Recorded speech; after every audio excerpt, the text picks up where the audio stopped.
Moi j'aimerais bien qu'on parle aussi d'une de tes dernières pièces là, qui est alors, j'allais dire une série photo, mais non, qui est une vidéo, donc à partir des images de Rudolf Schwarzkogler.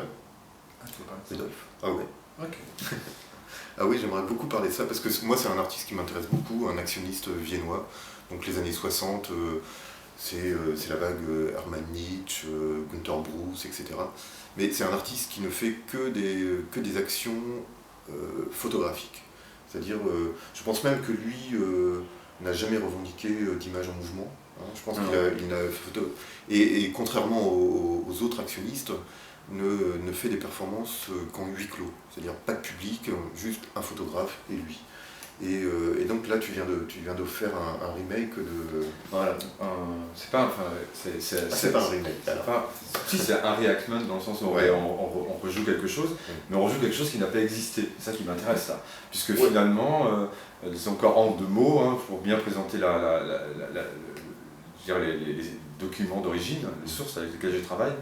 Donc c'est une série de photos d'une action qui s'appelle Action 3. Il a fait 5 actions en 65. Ces actions, comme tu l'as dit, c'est en huis clos avec un photographe, un modèle et lui.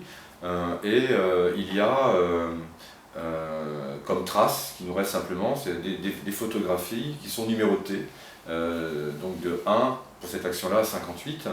Donc on a en effet une sorte de présentation des photographies qui peuvent nous montrer que ça pourrait être en effet des photographies qui retracent finalement une performance. Le truc, c'est qu'en effet, quand on remake réellement, on découvre qu'il y a des pansements qui à des moments donnés disparaissent, réapparaissent, etc. Donc on peut déjà se poser la question de savoir qu'est-ce que c'est que cette performance. Et donc ce document, c'est aussi très lié à la vie de Schwarzkogler, ça qui rend la chose intéressante, c'est que Schwarzkogler meurt très très tôt. Finalement, on n'a aucun document de lui parlant de ces pièces-là, donc finalement, donc du coup, on fantasme tous. Et donc cette pièce, ces photos ont été montrées en 72 à la Documenta, et quand elles ont été montrées par un curateur, on a montré certaines, et on a montré surtout cette action 3, où il y a un sexe qui est dans un bandage, et il y a confusion entre ce qui est vu, puisque c'était une performance normalement, donc peut-être qu'il s'est coupé la bite, et qu'à partir de là, un grand fantasme qui est né, comme quoi l'artiste serait mort, une sorte de raccourci, serait mort parce qu'il s'est coupé la bite lors d'une performance, donc c'est un super teaser pour lancer le travail d'un artiste.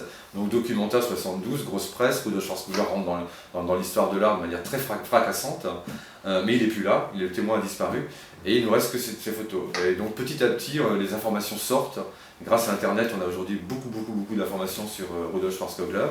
Donc des gens qui ont vraiment enquêté, qui ont fait vraiment un travail sérieux là-dessus.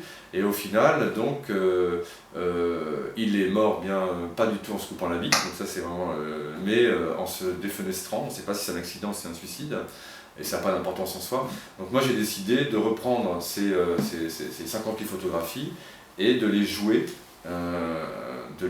avec des éléments assez proches pour que ça ressemble plus à cette... parce qu'il y a des flacons des années 60 qu'on ne trouve pas, mais on prend des flacons d'aujourd'hui. Mais en dehors de ça, donc voilà. Et donc l'action de la vidéo s'appelle Action. Donc l'action, c'est de montrer ces 58 images à la suite dans un médium qui convoque le vivant, qui est non plus l'image, mais la vidéo. Ouais. Chaque plan vidéo, pour dire jusqu'où on peut s'amuser, comporte 58 images.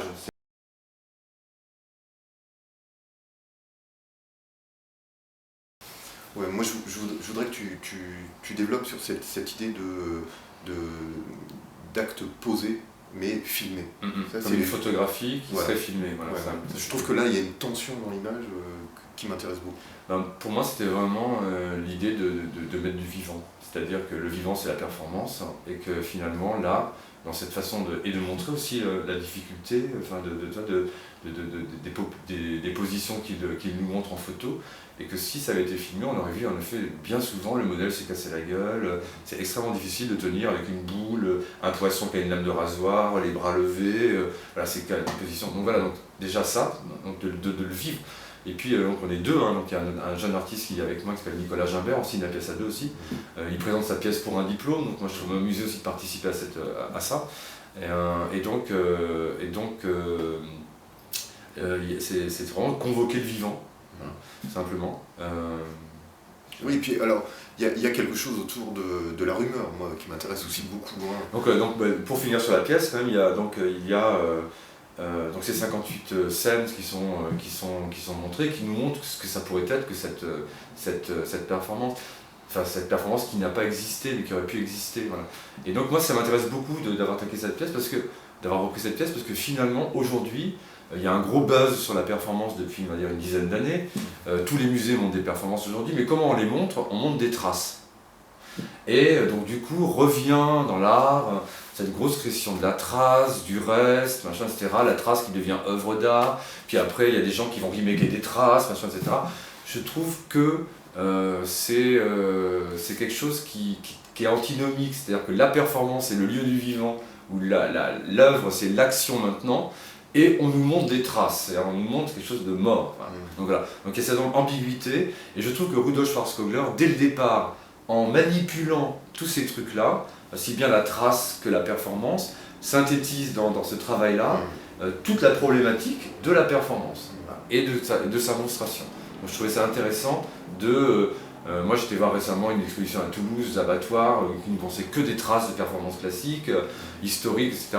Moi je pense que la performance, eh bien, la seule manière peut-être de la présenter, c'est de la rejouer, c'est de la vivre. Aujourd'hui d'ailleurs, maintenant, Marina Abramovic rejoue ses pièces, rejoue des pièces de Joseph Beuys, donc on dirait que le processus est en marche. C'est la seule manière, à mon avis, qui soit le plus en adéquation avec la proposition de départ qu'est la performance. Voilà, mais en même temps, rejouer la performance, c'est la réinterpréter, se la réapproprier, en faire quelque chose d'autre. C'est le même travail que dans toutes mes vidéos ou dans tout mon travail sur la parodie. Donc c'est exactement la même chose. Donc il y a même aussi cette dimension parodique pour moi, hein, c'est-à-dire là-dedans encore, c'est aussi se foutre un peu de tout ce truc des traces qui moi me gêne. Je trouve philosophiquement, je trouve qu'un art qui s'intéresse à la trace est un art qui perd un contact avec le vivant et qui m'intéresse moins. Ouais, puis il y a quelque chose de l'ordre de l'enquête par l'expérience. Ouais, c'est-à-dire que là, tout d'un coup, tu t'aperçois que mais c'est pas cohérent, quoi. Cette photo qui va avant celle-ci, mais non, c'est pas jouable, quoi. Il y a un problème, il y a une manipulation. C'est vraiment le fait de revivre. Moi, j'ai fait énormément de performances au départ, et mes premières performances, c'était que des reprises de performances. J'ai commencé à rejouer Orlan, après j'ai fait Gina Pan, Michel Journiac, voilà. Et à chaque fois, et quand tu vis l'expérience, quand tu la vis, moi je comprends les pièces que si je les vis. Voilà. Quelque part, la mimésis me permet de vivre quelque chose, et quelque chose qui va vers l'œuvre, de comprendre l'œuvre. Pour moi, l'œuvre, c'est pas mort, c'est vivant. Et justement, ça va à l'encontre justement de cette patrimonialisation, je sais pas, de l'art. Patrimonisation. Patrimonisation. Je sais pas. Le mot est difficile, mais il y a de quoi. C'est-à-dire qu'aujourd'hui, on patrimonise tout. C'est-à-dire les bâtiments, les machins, et c'est encore un truc de la mort, tout simplement. Et l'art, là-dedans, convoque ces traces, il y a quelque chose de cet ordre-là aussi, et moi je rêve d'une scène artistique qui soit moins intéressée par la mort. On ne veut pas nommer les traites que sont Boltanski et autres, qui font carrément leur beurre là-dessus. Moi je trouve absolument abominable cette façon de convoquer la mémoire, la trace, machin, etc. Moi je suis vivant, je suis un artiste vivant, je fais l'expérience de l'art avec mon corps, et j'ai l'impression qu'il n'y a pas de place pour ça, c'est juste atroce. Toutes les autorités, l'autorité c'est la mort. Voilà.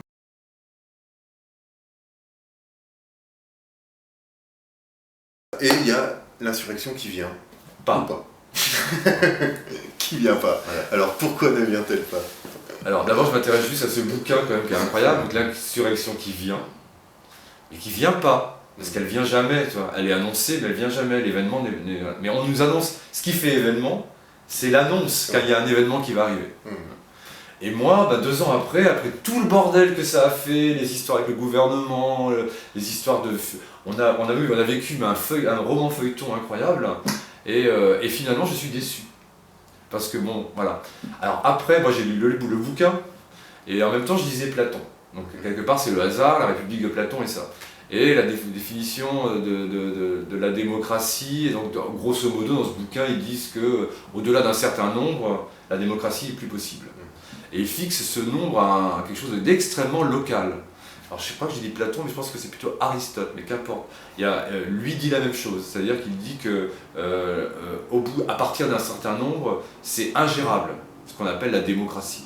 Donc finalement, je trouvais ça étonnant que ce qui fasse scandale, c'était une relocalisation, même ce qui se passe vachement en politique actuellement, une relocalisation. Donc moi, qu'est-ce que je me suis dit, il parle grosso modo d'une trentaine de personnes. Au-dessus de 30, la parole est impossible à gérer. Donc on s'imagine qu'une démocratie d'1 milliard d'habitants en Inde, comment on peut en effet penser que la forme au départ, c'est des Athéniens qui créent, donc voilà, et qui sont où il n'y a pas de femmes, où il y a des esclaves, enfin bon, c'est un système complètement incroyable, et c'est de ça dont nous nous inspirons, de toute façon pour construire des formes politiques aujourd'hui. Donc voilà, donc eux, ils contestent la grande échelle, ils veulent qu'on revienne à une échelle extrêmement locale. C'est ça. Donc qu'est-ce que 30 personnes, donc qu'est-ce que je fais? Je convoque 30 personnes dans une galerie. Cette galerie a la particularité d'avoir une vitrine sur la rue. Je mets les 30 personnes dans l'espace et tous ensemble font une lecture d'un des chapitres qui parle de ce spectacle, des choses comme ça. Donc voilà. Donc quelque part là, c'est la déception. Donc je mets en scène cette déception de cette insurrection qui vient pas et que j'attends, tu vois, comme tout le monde. Bon, apparemment l'insurrection elle est arrivée dans les pays arabes, tu vois, actuellement il y a quelque chose comme ça qui se passe. Voilà, l'insurrection elle vient pas. Donc, et la seule qui nous est promise c'est celle de Marine Le Pen, donc bonjour, quoi, les boules. Donc c'est partie des performances que je mets en jeu, que je mets en scène. Où là, en effet, il y a un texte politique qui promet quelque chose, mais c'est surtout pour parler de l'événement, c'est-à-dire l'événement qui ne vient jamais. Donc, voilà. Donc la promesse de l'événement. Et quand même, moi, ce qui m'intéressait quand même, c'est que ce petit livre-là a vraiment fait scandale, traduit dans tous les pays du monde. Moi, j'étais en Allemagne, à Berlin, quand c'est sorti, c'était un événement, mais monumental, c'était comme si c'était un... Tu vois, donc voilà. Donc c'est... alors qu'à mon avis, si je devais... réellement être satisfait par des gens qui pensent, c'est plutôt vers Alain Badiou qui remet en cause la forme de la démocratie parlementaire qui m'intéresserait plus que en effet ce petit livre-là qui finalement est pas grand-chose, quoi. Et surtout pas grand-chose.